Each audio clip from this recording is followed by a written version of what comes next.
Malam ini kita mendengar kisah kehidupan seorang bekas penagih dadah, bagaimana pengalaman 10 tahun itu hari ini menghadirkan dirinya seorang yang ada masalah kesihatan. Dan Ustazah, sebenarnya dadah ni bercakap tentang masalah kesihatan, dia ada kebaikan juga dalam aspek kesihatan. Betul. Kan? Dia kalau guna sikit-sikit untuk kesihatan oleh orang perubatan tak ada masalah. Betul. Tapi kalau guna suka-suka dekat ujung kampung bawah jembatan, itu ada masalah dan boleh jadi masalah itu nanti seperti Nick sekarang yang berdepan dengan beberapa masalah kesihatan.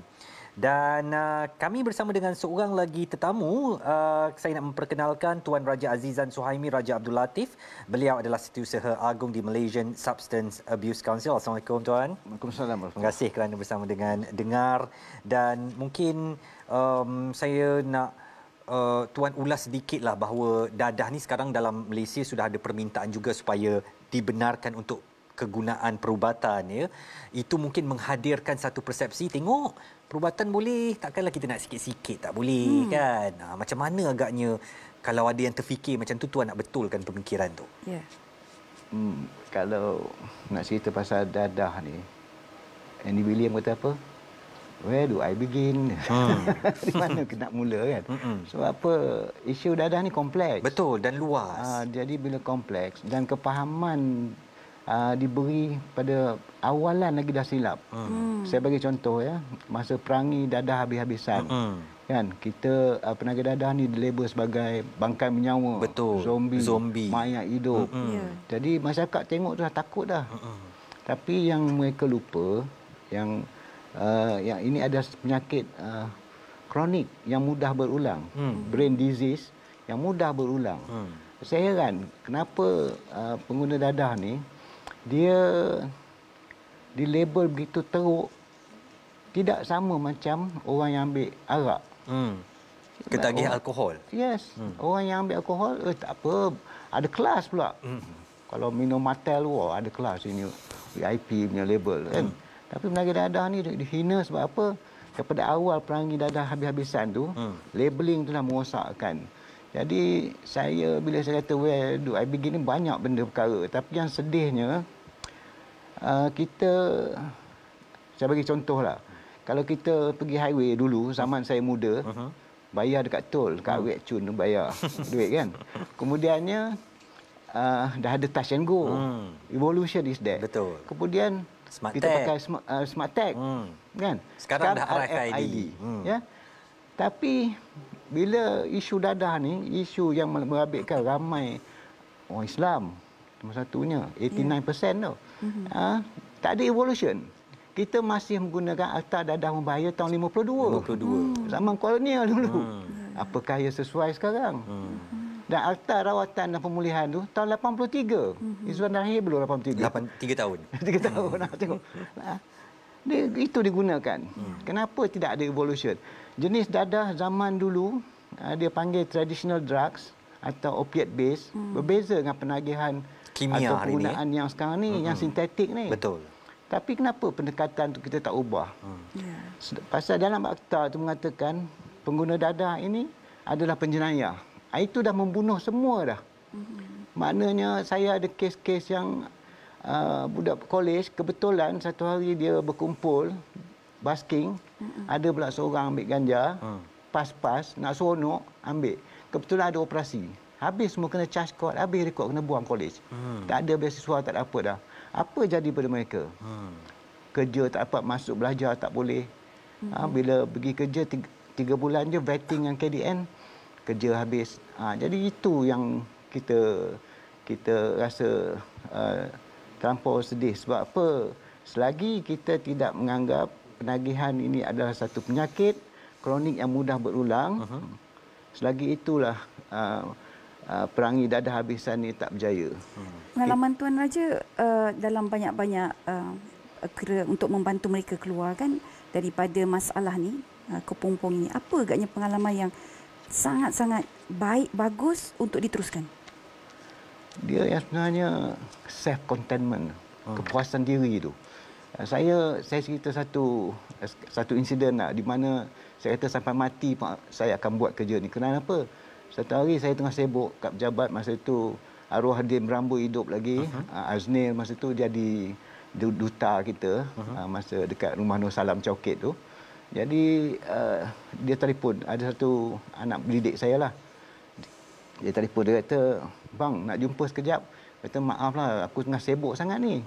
"Bang, tolonglah." Dia kata, "Nak jumpa sangat ni." Dia kata kan. Saya terfikir apa? Oh, ini ada trigger. Keinginan yang sangat tinggi. Saya kata, saya tinggalkan kerja, turun bawah. Bila saya turun bawah, terkejut saya dan rasa puas, bangga. Kenapa? Mereka dah beratur dah. Dekat 15 orang yang bawa isteri, tunjuk anak, yang bawa kereta kancil, yang tunjuk kad kerja, dah jadi supervisor dekat laundry department kat hotel, yang jadi security guard smart. Jadi di situ maknanya, di situ kalau betul cara bimbingan, ikhlas kita nak membantu mereka, recovery is possible. Tapi sekarang ni masyarakat tak nak ambil peluang itu mencari pahala. Senang saya cakap lah. Kalau yang masyarakat ataupun agensi yang terlibat tu, kalau kaki tangannya anggap ini satu peluang untuk mereka berjihad, memang mudah kerja ni. Baik.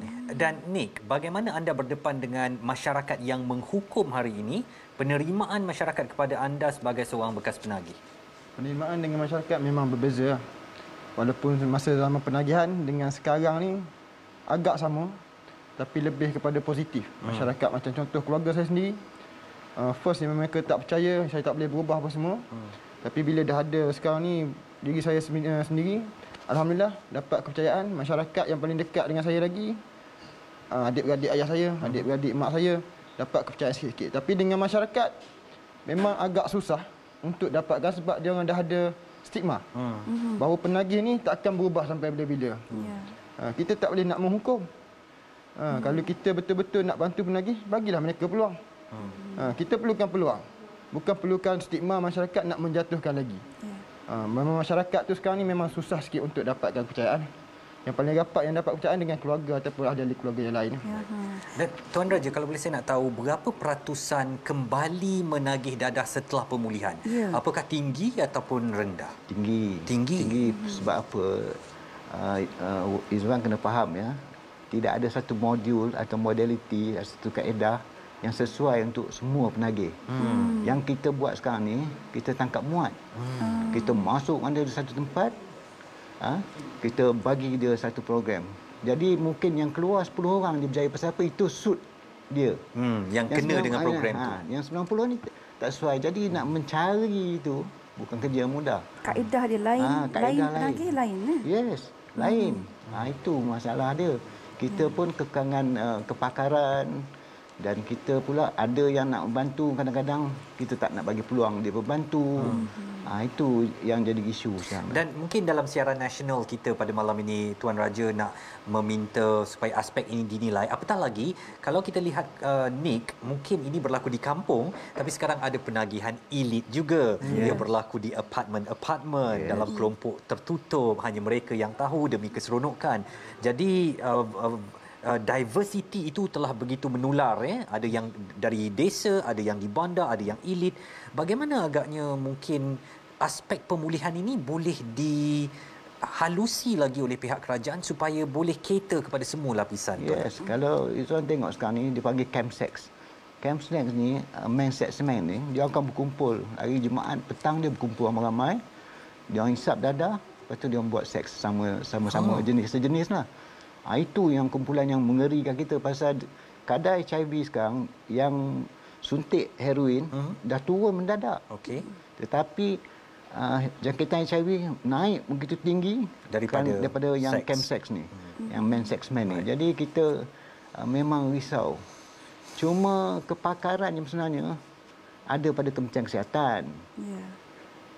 AADK pun dah ada tubuhkan rawatan, perubatan dan pemulihan. Tapi bila sebut perubatan, takkanlah 2 orang je dipinjamkan kepada AADK, pakar doktor ni pun. Itu pun medical officer je saya rasa.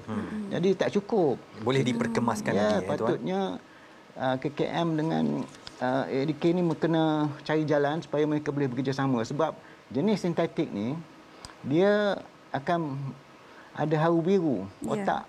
jadi kecelaruan. Itu yang dia kata dengar suara macam mana tu. Ya. Jadi tak cukup dengan psikososial tak cukup. Kena ada ubat-ubatan. Betul. Jadi macam mana pun kenalah, ubahlah. Pendekatan itu, You are pendekatan doing the pemulihan. same thing, expecting different result for 30 over years dah. Ya. Ya. Jadi Stick perlu sufficient. transformasi juga Yes. dalam kaedah pemulihan ya. Itu dia suara daripada seorang yang berkecimpung dalam dunia pemulihan ini begitu lama sekali. Mungkin perlu diberi perhatian oleh kerajaan. Sebenarnya banyak lagi kita nak berbual tapi kekangan masa kita, saya nak ucapkan terima kasih kepada tetamu kami yang terakhir, Raja Azizan Suhaimi, Raja Abdul Latif. Beliau adalah Setiausaha Agong di Malaysian Substance Abuse Council. Kepada anda Nick, syabas, tahniah anda telah kembali ke pangkal jalan, menyedari kesilapan lalu, mudah-mudahan istiqamah dan mudah-mudahan didoakan Allah akan mengurniakan kesihatan kepada anda untuk kembali menghadapi cabaran kehidupan ini. Dan mungkin sikitlah kata-kata daripada Ustazah. Ya, saya tutup Izwan dengan surah Al-Baqarah ayat 195 ya tuan-puan, di mana Allah ingatkan kita dah wala tulqu biaidikum ila tahlukah. Jangan kamu campakkan diri kamu dengan tangan kamu itu kepada kebinasaan. Dan kemudian orang akan tanya, habis itu nak campak ke mana? Allah jawab, wa ahsinu innallaha yuhibbul muhsinin. Dan kamu campakkanlah kepada berbuat baik, kerana Allah sukakan orang-orang yang melakukan kebaikan. Jadi Baik, insya-Allah, mudah-mudahan. insya-Allah. Tahniah juga untuk ni. Terima kasih kerana banyak memberi perkongsian. Baik. Dan kami harapkan perkongsian kami pada malam ini boleh membuka minda dan mata hati kita untuk melihat bahawa ia memang masalah yang zaman berzaman masih lagi berlaku di negara kita. Tadi ada teguran juga tentang kaedah pemulihan yang perlu diperhalusi, perlu diperbaiki untuk mendepani jenis ketagihan hari ini yang mungkin orang dah tak bakar atas lilin lagi dan sebagainya, lebih moden. Jadi perlu berubah semuanya. Mudah-mudahan masalah dadah sebagai musuh nombor satu negara ini boleh kita tuntaskan. Saya Izwan Azir Saleh menutup pertemuan dengar bagi pihak Ustazah Isfadiah dan kru penerbitan. Terima kasih atas kebersamaan kita pada malam ini. Jumpa lagi minggu depan insya-Allah. Assalamualaikum. Jaga diri Malaysia.